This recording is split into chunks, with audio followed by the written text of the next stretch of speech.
buenos días a las personas que se conectan con nosotros este 20 de agosto aquí en De Frente, ya más de una semana después del terremoto y todavía continúan 260 personas desaparecidas según el último reporte de la UNGRD. Esa tragedia no termina y todavía seguimos viendo además decisiones del nuevo gobierno que han sido bastante cuestionadas. Hoy tenemos también relevo en el set. Hola Dani, ¿cómo estás? Bienvenido a De Frente y muchísimas gracias por estar aquí. Hola Mari, ¿cómo vas? Un saludo a toda la gente, a toda la muchachada que se conecta hoy con De Frente, con el tercer canal. Vamos a estar hablando de varias cositas ahí que tenemos en el tintero, de lo que ha venido pasando en las altas esferas de gobierno, pero también pues en todo el país con respecto al terremoto, como tú dices, y no, complacido de compartirse otra vez. Hace rato que no sucedía desde que estábamos allá al otro lado en ese otrora programa del tercer canal, Periodismo sin Corrección. Sí, claro que sí, además porque me enteré que tienes fanaticada, que ya en la central tienes una fanaticada. Eso dijo Pedro, que ya hay fans, que ya hay una comunidad, mejor dicho, estoy con una estrella aquí. Sí, no, pues ahí con humildad abriendo espacio en las tardes. También pues para toda la gente que no sabe, tenemos un programa a partir de las 5:30, se llama La Central, y también hablamos de actualidad política con un poquito de humor, de frescura. Entonces también para los que se quieran conectar en las tardes del tercer canal, ahí estamos. Aquí también puede ser chistoso, aquí ¿Sí? también cabe el humor, porque le estaban diciendo Hablemos a Pedro de Alfredo Serrano, no, que estaba muy serio aquí en De Frente, y lo mismo le dijeron a Julián Lamprea, que se ponen serios cuando llegan a De Frente, pero no, aquí también pueden hacer chistes, así que bueno, les estaremos leyendo también en el chat. Cuéntenos desde dónde nos ven y qué opinan de los temas que iremos hablando. Y yo quiero empezar con un video que se ha vuelto viral por la indignación que ha causado y porque es claramente un discurso de odio y muy violento por parte de un concejal. Escuchemos. Listo para la guerra, arma amparada por ser subteniente de la reserva y concejal. Aquí la tengo, listo para la guerra. Cualquier petrista que venga, eso va a llevar el balín. Balín a los petristas, es lo que dijo el concejal de Valledupar, Osvaldo Díaz, mientras tenía una pistola en la mano y pues hacía una clara amenaza al petrismo, a quienes siguen o hacen parte de este proyecto político. Y creo que esto de destripar, cuando lo escuchamos en campaña, se quedó corto frente a esto que estamos viendo hoy. Sí, ahí, bueno, no sé, o sea, como más allá de las implicaciones que tiene esto, que es una persona con un cargo público, sí. A mí a veces también esto me parece un poco como el resurgimiento de los tontos, ¿no? O sea, la gente que de verdad hace violencia política, que amedrenta, pues no lo hace de esta manera. O sea, es un choque, presenta este man que sale con una pistola y a dárselas pues del machito que puede ir volando cabezas por quienes piensen, pero más allá de eso son ladridos, creo yo.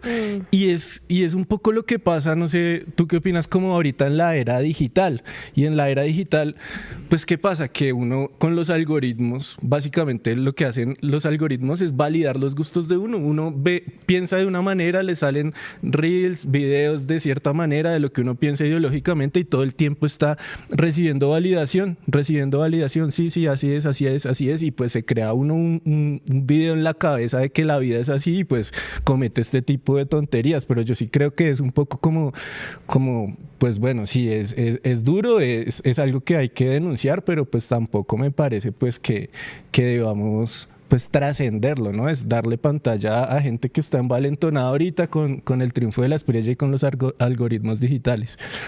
Sí, total, sí, yo creo que ahorita lo que vemos es mucho show, sí, incluso desde el mismo presidente, como que todas sus acciones también parecen un performance y creo que también los discursos políticos de quienes están de ese lado, pues ideológico o en proyectos políticos también. Lo que sí creo que genera pues un poco de indignación también es que esto venga de un funcionario público, ¿no? Y generó Total. indignación cuando lo dijo Abelardo de la Espriella como candidato presidencial y lo genera ahora pues un concejal en Valledupar, que estoy de acuerdo, no creo que digamos sea una amenaza que se vaya a cumplir, pero sí deja una narrativa que es allí como muy violenta y que reafirma un poco que estos discursos de Abelardo no son ingenuos y no quedan allí en la nada, sino que terminan siendo recuperados, validados, legitimados por ese sector que lo respalda o por un sector muy amplio de la sociedad que va en esa línea de la ideología política. Que esto no viene solo de Abelardo, ¿no? Lo hemos visto en concejales como el Guri, que también tiene discursos bastante violentos. Lo vimos, sí, lo hemos visto en diferentes candidatos presidenciales. Es decir, pareciera que esto lo que busca es más ganar adeptos y reafirmación y un poco de visibilidad, diría yo, que como tú dices, una amenaza real a la izquierda, que claramente la izquierda la está tomando como una amenaza, ¿no? Como María José Pizarro vi que dijo que esto lo va a llevar ante las instancias judiciales y que se haga una investigación y demás. Pero sí, creo que este tipo de contenidos lo que buscan es poner sobre el debate público a estos personajes impresentables. Sí, y es yo creo que también una estrategia para ganar visibilidad, para ganar likes, o sea, así como tú lo decías, y es que en esta, pues digamos en esta era digital se premia eso, ¿no? Se premia el que sale a hacer show, el que sale pues con la vaina más irreverente y que apunta a la gente como que le gusta eso, y es un poco como que tú reafirmas tanto tu identidad a través de tu algoritmo, pues que terminas dándole like a un tipo que está saliendo con una pistola a amenazar petristas. Y en ese sentido, pues ya, digamos, académicamente también se está escribiendo un montón alrededor de eso y lo que llaman también el sesgo de confirmación, y es que tú también privilegias todos los contenidos que te van saliendo que están de acuerdo con tu ideología política y lo vas creyendo y vas creyendo que esa es la realidad y esa es la verdad. Y entonces, por ejemplo, figuras políticas más hacia el centro, más conciliadoras, pues terminan completamente opacadas pues por en realidad pues por las ideologías un poco más fuertes y más asentadas que toman posición. Entonces ocurren no solo en Colombia, sino en otros países latinoamericanos que, por ejemplo, liderazgos como los de Fajardo, los de Claudia López, digamos, un poco ese centro político que no toma partido, pues terminan completamente desdibujados en la medida en que no hay como ese algoritmo alrededor de ellos que digitalmente también los posicione. Esto pasa no solo en Colombia, sino en todo el mundo actualmente. Sí, pues yo creo que bueno, importante dejarlo sobre la mesa, concuerdo bastante con lo que tú dices y bueno, y si hay alguna sanción para este tipo de personajes, que la haya, ¿no? Es decir, creo que igual es un discurso que tenemos que salir a condenar porque sí es bastante, pues cuestionable que por show o no este tipo de cosas sucedan. Otra cosa que sucedió que me parece también muy grave y que va muy en vía de estos discursos de odio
que la razón es mi papá. Yo perdí a mi padre a la edad de 13 años. Era parlamentario, acaba de ser elegido. Dolorosamente iba hacia la región de los Baudoes y la avioneta se accidentó. Y lo perdí en esa edad, que esa es una edad muy difícil porque uno ya está muy consciente. Y se me quedaron cosas de mi papá. A propósito de su encuentro con Shakira y con el señor Buffett, me dicen, pregúntele a la gobernadora en dónde aprendió a hablar inglés. Pregúntenle, porque qué berraquera que el Chocó, uno de los departamentos más necesitados del país, tenga al mando a una gobernadora tan preparada, tan capacitada. Eso es una maravilla. Así que por favor pregúntele cómo aprendió y en dónde aprendió a hablar inglés. Gobernadora, yo aquí le transmito el mensaje. Bueno, yo en realidad no hablo inglés, yo hablo 4 idiomas más. Y les quiero contar porque italiano, inglés, italiano, francés y portugués. Y les quiero contar. Es una mujer políglota, uno podría decir, ¿cierto? Así es. Y les quiero contar por qué. La razón es, mi papá, yo perdí a mi padre a la edad de 13 años. Era parlamentario, acaba de ser elegido. Dolorosamente iba hacia la región de los Baudoes y la avioneta se accidentó. Y lo perdí en esa edad, que esa es una edad muy difícil porque uno ya está muy consciente. Y se me quedaron cosas de mi papá que me decía permanentemente y se me quedaron muy en la mente, muy en el corazón y muy en mi manera de honrarlo mientras crecía. Era un poco cumplir con las enseñanzas que mi papá me decía, que todas las herramientas que yo pudiera conseguir en el mundo. Sabemos que no nos estaban escuchando, no sé si ya ahí, cuéntanos en el chat si de nuevo tenemos audio, nos cuentan allí por favor si ya nos escuchan, y lo que les estábamos mostrando para quienes no alcanzaron a escuchar el contexto fue esta entrevista que le hacen el día de ayer en Semana a la gobernadora del Chocó, y como se alcanzó a escuchar en una parte, le preguntan si, por qué, dónde ella aprendió a hablar inglés, y lo que ella responde es que habla más de 4 idiomas y que además bueno, cuenta como toda la historia de su papá y de lo que le enseñó y de por qué, pues, digamos, es una persona tan preparada. Pero la pregunta que yo me hago es, ¿esto se lo hubieran preguntado a Carlos Fernando Galán o a José Manuel Restrepo? Es decir, ¿le hubieran hecho esta pregunta a ellos de dónde aprendieron a estudiar inglés? ¿O la sorpresa del periodista es que una mujer negra del Chocó hable inglés, pero además hable 4 idiomas y sea políglota? Yo sí creo que ahí hay un dejo de racismo. Total. O sea, no solo racismo, o sea, yo también hablaría de clasismo, de generismo. O sea, es una cuestión de que ver a una mujer negra de una región como el Chocó que domine 4 idiomas, pues es inconcebible, ¿no? Porque en el sentido común está que eso está destinado para la gente blanca de las grandes ciudades de este país. Y es un poco esa narrativa que se cimentó, pues me permito decirlo, en el anterior gobierno, ¿no? Y es que cualquier nombramiento que se saliera de esa escala de valores, que no era de los Andes, ni del Rosario, ni del externado, que no era una persona blanca de grandes recursos, pues era un activista, ¿no? No era un técnico capacitado para las funciones de gobierno y de la función estatal. Y le cayeron durísimo a gente, por ejemplo, como Francia Márquez, que tiene, digamos, un poco este recorrido como se muestra con la gobernadora del Chocó, porque no estaba capacitada para el cargo, porque era prácticamente una analfabeta y se lo dijeron todo el tiempo, durante todo el gobierno. Claro, Francia Márquez tuvo malas salidas, pero digamos que ya también era una vaina de bullying, de estar encima de ella. Y en ese sentido, como que la narrativa pierde peso ahorita que entra de la Espriella, no sé si tú opinas lo mismo, y es que, por ejemplo, uno ve las salidas de estos señores que supuestamente sí tienen todas las capacidades y todas las formaciones y estudiaron en el extranjero, y uno ve a este man Rodrigo Lara, ministro del Interior, saliendo a decir babosadas, a decir que no le importa a la gente que se murió, sino los edificios que se han caído, que sale por allá a Buenaventura a decir les ponemos los materiales y ustedes pongan la mano de obra. O sea, un tipo que se nota que no sabe ni dónde está parado ni lo que está diciendo, y a ese sí no le están cayendo por nada. nada, no le están preguntando por ninguna de estas cosas. En cambio, a gente que viene de otros lados, como acá la gobernadora del Chocó que tú nos traes, pues sí es como, uy, sorprendente que tengas la capacidad de hablar inglés, o sea, es increíble. Sí, además porque en el resto de la entrevista, como yo lo decía, sentía que era una evaluación constante a la gobernadora y entonces luego empiezan a hablar de sus estudios y de que es una mujer preparada y de que tiene posgrados, es decir, como, claro, un poco enalteciendo su labor, pero también como desde esto que les puede parecer antinatural o poco usual en una mujer que viene de una de las regiones pues más marginadas y olvidadas también por el Estado, ¿no? Entonces sí, yo sí creo que ahí hay unos sesgos muy grandes y creo que también lo que dices de Rodrigo Lara nos muestra también esas distancias que hay entre cómo el gobierno actual, por ejemplo, tiene una lectura de estas regiones del país, de cómo se conciben a las personas o líderes que están en estos departamentos, cómo incluso terminan siendo ninguneados en términos de Rodrigo Lara, decir, no tengo ni idea de qué está pasando en el Chocó, porque allá no hay luz, no hay conectividad, y es como, bueno, pero eres el gobierno, es decir, como que la respuesta no puede ser, no sé qué pasa por allá, ¿no?